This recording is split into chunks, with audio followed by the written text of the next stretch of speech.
আপনার মা চলে গেছে, আপনার আপনাদের মায়ের কাছে যান। মান সাকুলাত মাওয়াজিনুহু ফাউম্মুহু হাবিয়া। কিয়ামতে যাদের মিজানের পাল্লা, নেকির পাল্লা হালকা হয়ে যাবে, তাদেরকে তার মায়ের কাছে আল্লাহ পাঠাবে। এখানে মা বলতে জাহান্নামকে আল্লাহ বুঝিয়েছে। মায়ের কথা কেন নিলেন? তাফসীরে পেয়েছি মানুষ মায়ের কাছে নিরাপদে থাকে বেশি। যখন আপনারা মায়ের কাছে নিরাপদে থাকবে, তাড়াতাড়ি করে মায়ের কাছে চলে যান। আমাদের দরকার নেই, গেছে থাকলে আল্লাহ গোসল নাজল আপনার। আমার যে কথা ছিল, বারাত যেখানে নেই ওখানে, আর কিয়ামতের আগে আমরা এই দেশ দিতে চাই না। আপনার কোরআন নিয়ে জানাবে ওই দলে আছি, কথা বলে দেখাব। আমরা এই হাদিসটা আমাদের মেনে নেওয়া তৌফিক দাও। আমাদের যেন সুলাইমান নবী সেই কুকুরের মতো মেষ হয়ে না যায়, যে কান দিয়ে সোজা হয়, এ মাহফিল শেষ করে গেলে আমার টাকা হবে। এরকম করবে? এবার জীবনের শেষ অনুষ্ঠান মনে করে সিদ্ধান্ত নিয়ে যাবেন। আজকে আমার বিবেক আছে, কোরআন যেখানে নেই, ও দরবার হোক, ও দল হোক, ও বাড়ি হোক, ও ছেলে মেয়ে হোক, আমি ওদের সাথে নেই। আল্লাহ এটা মেনে নেওয়ার তৌফিক দাও, বলেন আমিন। সালাম পাঠ করে আজকে তাফসীর মাহফিল লিখেছেন, আমরা তাফসীর আকারে যেটা বলার চেষ্টা চালাচ্ছি। সূরা হুদ, কোন সূরা? 123টা আয়াত আছে, 11টা রুকু আছে, 11 নম্বর সূরা কোরআনে কারীমের 10টা রুকু আছে। আমরা 36 37 দুইটা আয়াত পড়েছি। তাফসীর আকারে এখান থেকে কিছু কথা এই বাস্তবের সাথে মিলিয়ে বলবো ইনশাআল্লাহ। আপনাদের কষ্ট হয়ে যাচ্ছে? যারা উঠাউঠি করছেন একটু তাড়াতাড়ি বলেন, ভাই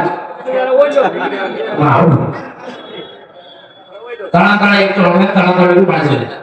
যারা আছে অন্তত তারা বসেন। আমরা এই দুই আয়াতের তাফসীর করতে চাই, এর শুনবেন তো?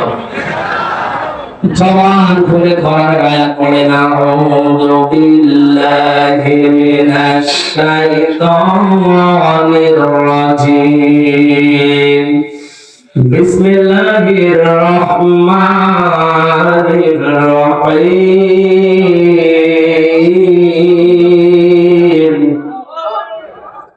وأوحي إلى نوح أنه لن يؤمن من قومك إلا من قد آمن فلا تبتئس بما كانوا يفعلون.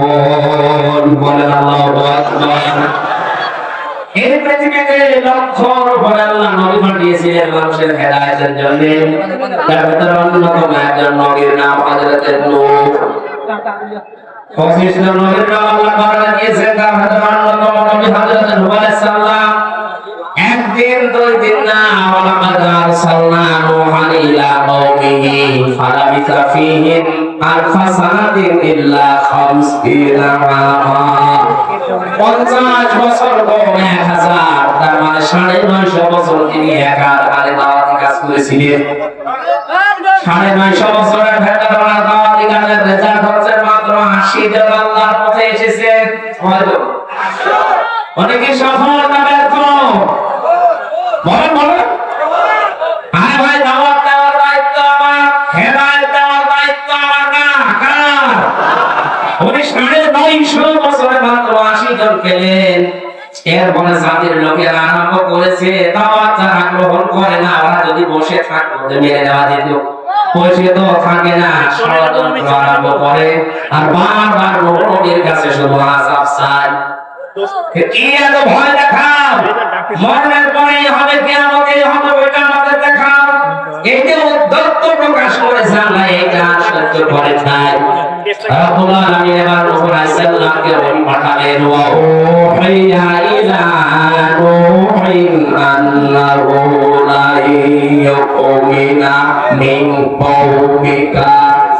হে নবী নূহ, আপনার প্রতি আমি ওহী করলাম, যারা ঈমান এনেছে পর্যন্ত এরপরে আর কেউ ঈমান আনবে না। ফাইনাল প্রশ্ন আসতে পারে, ইউমিনার আগে লান আল্লাহ দিয়েছে, মুসার আগে লান আসলে অর্থ হবে না।